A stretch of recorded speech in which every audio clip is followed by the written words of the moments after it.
Right అన్న. ఈరోజు ఖమ్మం, వరంగల్, నల్గొండ జిల్లా పట్టభద్రుల ఎన్నికల్లో ఎకరికల్ హై స్కూల్లో నేను నా కుటుంబ సభ్యులు, నా స్నేహితులతో కలిసి ఓటు హక్కును వినియోగించుకోవడం జరిగింది. ఈ రాష్ట్రంలో 3 జిల్లాల నియోజకవర్గంలోని పట్టభద్రులందరికీ ఓటు హక్కును వినియోగించుకోవాలని చెప్పేసి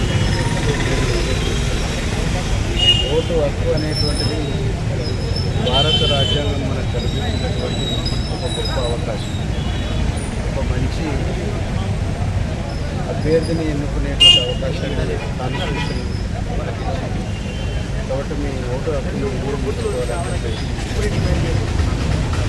పట్టభద్రులందరూ కూడా ఈ రాష్ట్ర ప్రభుత్వానికి మంచి పనులు చేసేటువంటి ఈ రాష్ట్ర ప్రభుత్వం ఈ రాష్ట్రాన్ని అన్ని విధాలుగా అభివృద్ధి చేసేటువంటి దానికి మీ ఓటు దోహదపడాలని చెప్పేసి విజ్ఞప్తి చేస్తూ మీరందరూ ఓటు హక్కును వినియోగించుకోవాలని, పట్టభద్రులు ఓటు విషయంలో నిర్లక్ష్యం వహించద్దు. ప్రతి ఒక్కరు కూడా తమకు వచ్చినటువంటి ఓటు హక్కును పోలింగ్ కేంద్రాలకు ఓటు హక్కును వినియోగించుకోవాలని